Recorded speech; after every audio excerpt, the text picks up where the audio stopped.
रवि का LED light on करते ही पूरा कमरा जगमग हो गया। सीलिंग पर लगी एलईडी की रोशनी इतनी तेज थी कि अथर्व के साथ साथ रवि ने भी आंखें बंद कर ली। अबे यार, ये सूरज क्यों जला दिया तूने?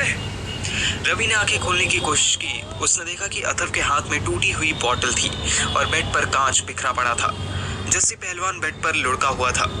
उसके माथे पर कुछ कांच के टुकड़े घुसे हुए थे। उसकी आंखें बंद थीं और सर से खून बह रहा था। रवि का नशा उड़न छू हो गया। कि कितना बेंचोद। अथर्व ने भी आंखें खोली। ओ फक, ये क्या हो गया? हो गया नहीं, कर दिया तूने। कितना है साले खूनी। अथर्व 2 मिनट तक यही सोचता रहा कि ये हुआ क्या था और अब करना क्या है। पहले वाला अथर्व होता तो ऐसी फटी हुई सिचुएशन में डायरेक्ट मुझे कॉल करता, पर नहीं, अब मेरा बाबू बड़ा हो गया था। उसने सबसे पहले जस्सी की नाक के नीचे उंगली लगाई। तू जस्सी दी मुझे क्यों नोच रहा है? मुझे नहीं नोच रहा हूँ चूतिए। सांस चल रही है कि नहीं ये देख रहा हूँ। जा जल्दी से फर्स्ट एड किट लेकर आ। रवि पीछे मुड़ा। उसने अपना फोन उठाया और कैमरा ऑन कर लिया। अबे वीडियो मत बना, फर्स्ट एड किट लेकर आ जा। मैं तेरी करतूत दा सबूत बना रहा हूँ। तू देख, मैं तेरे फ्यूचर दा भूत बना रहा हूँ। समझा? और फ्यूचर मतलब भविष्य, भूत दा मतलब ओ घोस्ट नहीं, पास्ट। तभी जस्सी कराहा। ओ बाजी वाह, शेर तो जोरदार दस्या तुई। हुण थोड़ी सी पट्टी खाना दो, दर्द बड़ा हो रहा है। अबे सुनना, अब सोच ले कि मुशायरा करना है या इसकी पट्टी। रवि कुछ सेकंड्स तक वाकई सोचता रहा। फिर मोबाइल सामने किए कि यही उसने अलमारी में कुछ ढूंढने की कोशिश की। ओए पट्टी कितने रखी होती है? भोसड़ी के 4 बार बोला मैंने कि फर्स्ट एड किट लेकर आ। फर्स्ट एड किट स्कूल के बच्चों को भी पता होता है। वो क्यों होता है? दवा दारू वाला डब्बा और जिसपे प्लस का साइन बना होता है। हाँ हाँ वही, बता कहाँ है, मैं लेकर आता हूँ, तू वीडियो बना। रवि खुश हो गया। वो किसी रिपोर्टर की तरह जस्सी को कैमरा में कवर कर रहा था। ओ या ते रसोई च होना या बाथरूम च। अथर्व गुस्से में बनबनाता हुआ पहले बाथरूम में गया। बहनचोद, बड़ी लड़कियां लेने का शौक है मुझे। अच्छा भला सब सेटल हो रहा था। एक तरफ पार्थिव के माँ बाप लुढ़ के पड़े हैं और दूसरी तरफ श्रेया दुबई जाने वाली है और इधर मैं ठरक के चक्कर में पट्टियां करता फिर रहा हूँ। छी। अथर्व जब वापस रूम में आया तो उसने देखा कि रवि अभी भी हाथ में फोन पकड़े आंख बंद करके लेटे जस्सी को रिकॉर्ड कर रहा था। जस्सी अब हिलडुल भी नहीं रहा था। जस्सी, अबे जस्सी, जस्सी उठ। जस्सी ने कोई जवाब नहीं दिया। रवि भी आधे होश में था और आधी नींद में। अथर्व ने बस 2 पैक ही पिए थे। उसका नशा तो कब का उतर चुका था। उसने अपनी समझ से जस्सी के माथे में जो बड़े बड़े कांच घुसे थे वो निकाल दिए, फिर बेड साफ करने लगा। रवि इस बीच बस कार्डबोर्ड बना उसे देखता रहा और वीडियो बनाता रहा। शायद उसको किसी ने सिखाया था कि स्मार्टफोन हाथ में हो और कोई हादसा हो जाए तो सबसे पहले और सबसे आखिर तक सिर्फ वीडियो बनानी चाहिए। आधे घंटे बाद अथर्व बोला, सुन बे चूतिए, जा मुंह धो, फ्रेश हो और इसको हॉस्पिटल लेके जा। और तू? नहीं, मुझे हॉस्पिटल जाने की जरूरत नहीं है। जा और बोल कि हम शराब पी रहे थे और गलती से इसे चोट लग गई। मैं तो बोलूंगा तूने मारी। तू मेरे बीबी के यार ने मेरे यार का खून कर देता। भोसड़ी के जिंदा है वो, जबरदस्ती खून मत कर उसका, समझ रहा है ना? सब रिकॉर्ड हो रहा है तेरे फोन में। है? रिकॉर्ड हो रहा है? रवि की पकड़ मोबाइल से ढीली हुई थी कि अथर्व ने झट से फोन छीना और देखा मेमोरी फुल होने से पहले ही वीडियो बननी बंद हो गई थी। उसने गैलरी में जाके वीडियो डिलीट कर दी। ओए मेरा मोबाइल दे चोर साले। ले पकड़ और सुन, बीवी का तो रख नहीं पाया, कम से कम दोस्त का ध्यान रख, समझा? कहीं ये भी तुझे छोड़ के न चला जाए। अथर्व डायलॉग मार के सीधे रूम से बाहर आ गया। फिर घर से बाहर निकला और जोर से दरवाजा मारा।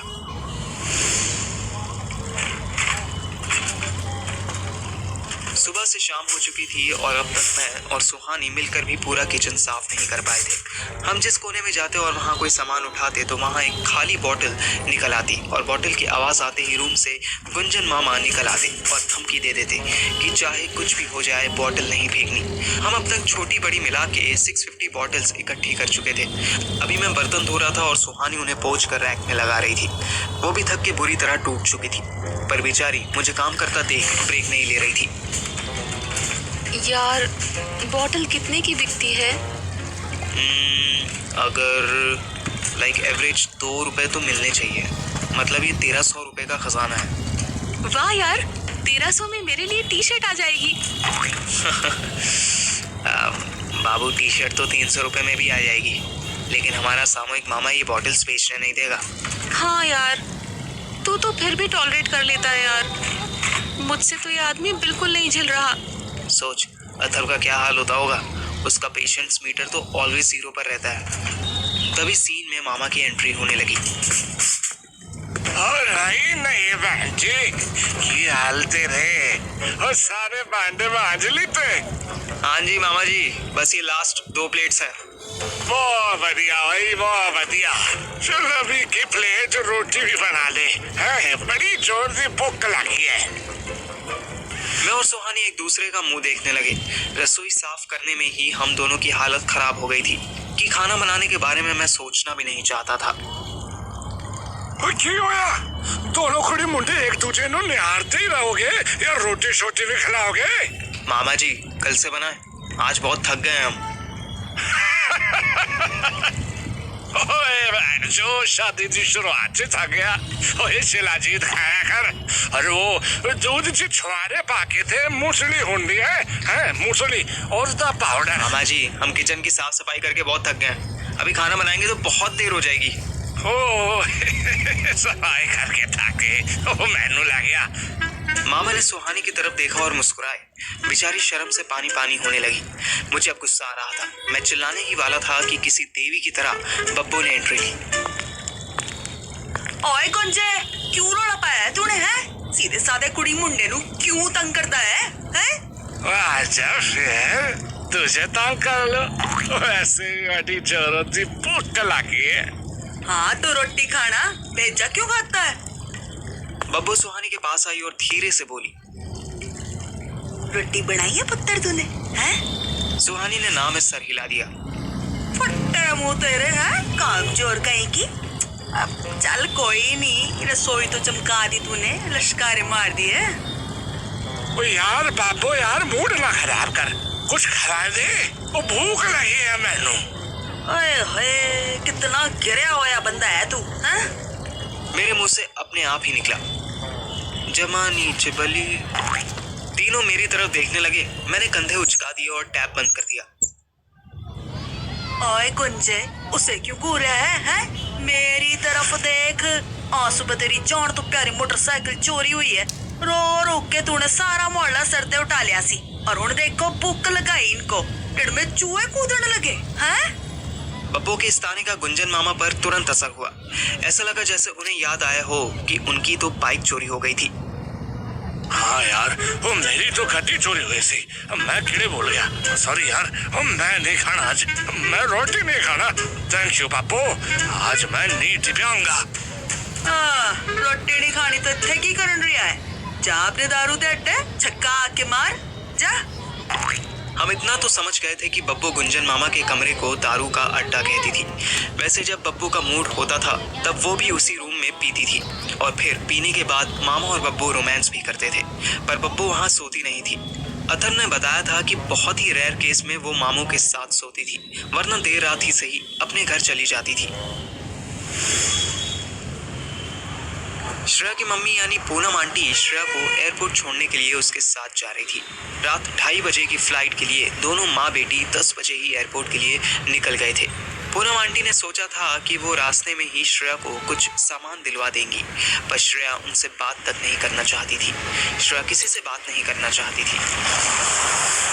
10:30 बजे जब कार एयरपोर्ट पहुंची तो उसके पास आयशा भाभी का एक टेक्स्ट मैसेज आया जिसमें लिखा था कि कहाँ हो तुम।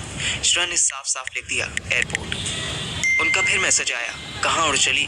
श्रेया ने वो मैसेज इग्नोर कर दिया और चेक इन करने से पहले पूनम आंटी को वेटिंग रूम में बैठाकर वॉशरूम चली गई। उसका फोन बजा। उसे लगा आयशा भाभी ही होंगी, पर ये अथर था। श्रेया ने बेमन से फोन उठाया। व्हाट? हेलो, कहाँ हो तुम? मैं घर गया तो अंकल ने बात ही नहीं की। हेलो, सुन रही हो तुम? क्या हुआ वो बताओ। मुझे नहीं पता कि क्या हुआ, मुझे बस तुमसे मिलना है। Sorry, not possible. I am at the airport. What? Airport? But why? तुम तो नेक्स्ट वीक जाने वाली थी ना? माय डियरेस्ट फादर ने मुझे आज ही घर से निकाल दिया है, so I am going. Bye अथर, अपना ध्यान रखना। नहीं, फक यू। ऐसे कैसे जा सकती हो? हाँ, तुम दुबई जा रही हो ना? मैं भी आ रहा हूँ। मैंने सुना है कि वहाँ पे ऑन अराइवल। ड्रामा मत क्रिएट करो। मैं दुबई नहीं, लंदन जा रही हूँ। ओह अच्छा, ड्रामा। सुनो श्रेया, ड्रामा क्रिएट हो रहा है तो होने दो। बस अब बहुत हो गया, अब मैं और नहीं झेलूंगा। मैं एयरपोर्ट आ रहा हूँ और तुम्हारी माँ, तुम्हारा एमएलए बाप या फिर पूरी एयरपोर्ट सिक्योरिटी मुझे रोक सको तो रोक लो।